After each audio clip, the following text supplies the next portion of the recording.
Hi, this is Scott. I'm the CEO at Land. I'm going to give you a 6-month update. So what you see right here is the start of our fleet vehicle program. So we're doing fleet vehicles for both police and park services. So we've got a couple bikes at the Cleveland Metro Parks, and then we do have a few vehicles going to the Cleveland Police. So that's a big step forward for Land. I'm going to give you a little look into our production chassis. So what we have here is how we're currently manufacturing the chassis. All of these are TIG welded by hand by Pickles, who is behind frame here. This is a great process, provides one of the most beautiful chassis you could possibly produce, but it's very difficult to scale. So what we've got going on here is what's called a CMT process. So this is all MIG welded and this is pulsed. And we're moving from a highly hand processed product to a completely robotically welded chassis. It's taken us about 1.5 years to get this process up and running with our supplier in Pennsylvania. And it has been very, very challenging.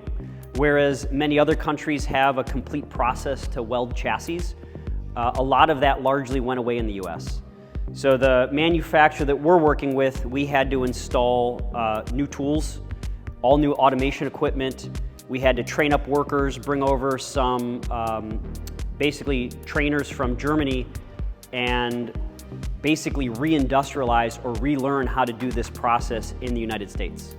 So after 1.5 years, we've got a very beautiful, it's called CMT, cold metal transfer.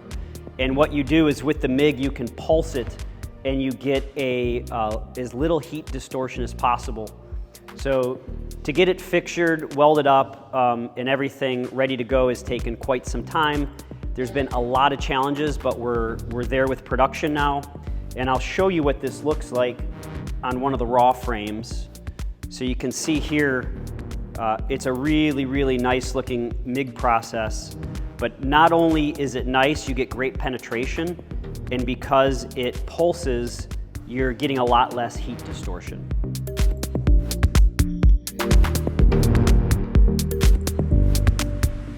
Okay, so part of growing a new manufacturing company in the US is moving from all the hand processes to trying to automate more and basically make our process smoother, and of course kind of cradle to cradle. So we're creating all of our chassis fixtures that basically keep the chassis from getting damaged.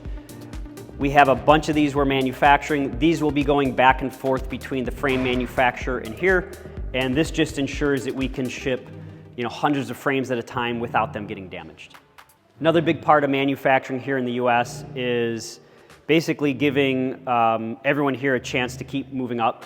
So Josh has been heavy on, he's welded up every single chassis of every bike that's gone out, and he's actually taught himself how to run our CNC machine, of course with some black magic and help from friends here in Cleveland. And now Josh is programming all of our tooling in-house in our CNC machine, which makes us leaner, quicker, smarter. And as soon as he can get off of TIG welding all the chassis, he's going to be full-time on the CNC machine. So not only are we making the fixtures, but we're also now able to make all of our CNC parts in-house. So that's a huge step forward as well. So what we have here are 2 of our first samples from the Robotic Welding company.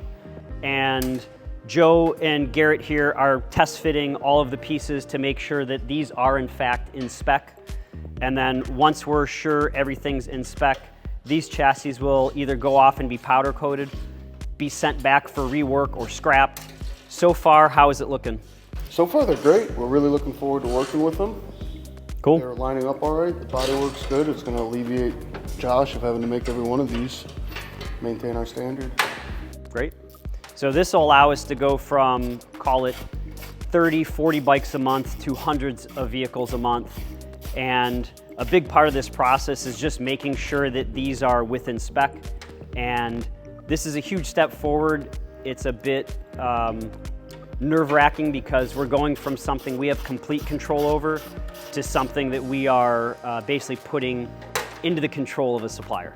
So one of the big changes we've talked about in the past is going to a ABS reinforced plastic with molten color. And the big advantage here is the paint doesn't chip. So if anything hits this, the color is through and through on the plastics. And this has been a change, again, about a year in the making. And not only is this stronger because it's reinforced, so it's got some carbon and nylon in it, but it is almost indestructible. So what we've got here is a sample of our molten color gray, and we've got our molten color green. These are all manufactured right up the street here in Ohio. And this is a huge step forward because the paint process has become a little bit difficult in the US. Everyone's moving from solvent-based to waterborne, and there's a lot of changes in the paint process. So we decided to just completely eliminate it.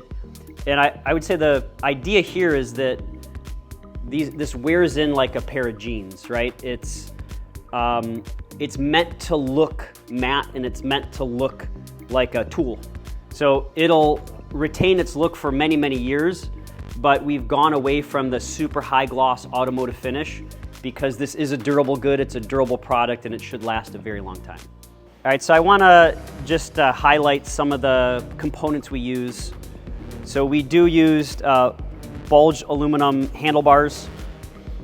Almost all the components are CNC on the front of the vehicle. We are using really nice domino controls. So the feel of the controls is amazing. And these little things are often overlooked, but the way the buttons feel, the way they click, and the way that everything feels for the hand controls on our vehicle is really top-notch. These are all made in Italy, domino. Same thing with all of our switch controls on the right hand as well as the throttle. A lot of times serviceability is overlooked when it comes to vehicles, but we've designed everything to be as simple as possible. So you can see the entire dash on our vehicle is basically 4 bolts, a single piece of aluminum, and just a few components. So not only do we design the vehicles to be beautiful, but the idea is in the event that you crash or in the event that you need service, it's very easy to service. All right, so let's talk individual components for a minute. With the District, we really wanted to use a very specific size tire. Everything that we were finding were really, really wide rear tires and fairly wide front tires. And what we found is the dynamic handling with that was a little slower than we wanted. So in order to get the tire size, we had to actually cast our own wheels. And this has been an odyssey as well. So we are now on our 2nd casting factory, and I would say the one thing that we're always focused on is constant improvement. So good is usually good enough for most manufacturers, but we just keep on pushing and pushing. And even small things like the interior profile, how the tire seats, the actual casting themselves, getting better with our draft lines, getting better with our molding lines, and having as true a wheel as possible right out of the mold. So this has been another about 1.5 year process to get the wheels to where we want them. And even small things like the seals on the wheels, the exact bearings we're using, the trueness of the mounting surface, all this has been about a 1.5 year process. And even small things like the valve stems, right? We're not using rubber valve stems, we're using CNC aluminum valve stems, because all these details really matter to us, and we hope they matter to the customer. Part of our continuous improvement process is looking at the suspension. So we've got a good solid, I would call kind of everyday use suspension now, but we have had a lot of enthusiasts buying our product and saying, hey, I want to use it for racing, or I want to use it for off-road. We've worked with Carl at Speed Farm and Card. So Carl's doing our suspension tuning, real-world testing, and then Card is up in Michigan. They are a suspension manufacturer to give a more hardcore option, so an upgrade option. These are dual adjustable. So this Card features separation of compression rebound in separate legs. Very, very lightweight, very strong. And then we do have a really nice dual adjustable rear option. It's been about a year of development with Card and the guys at Speed Farm, and this is going to be an amazing upgrade. both on-road and off-road, so the long travel off-road and then our standard travel on-road. This should be available in the next month. All right, so one thing that a lot of consumers have been asking us for are attachment methods for their cell phones. We have 2 attachment methods that we're going to be releasing. The main one for the district is right here. So this is a Peak Design mount. It is custom made for the district, and this also charges. We love the Peak Design attachment feature, and we are official partners with them now. All of these process improvements are moving us from 30 units a month to 100 units a month. Without the automation and all these process improvements, we would never get there. And of course, without an amazing team, we would never get there as well.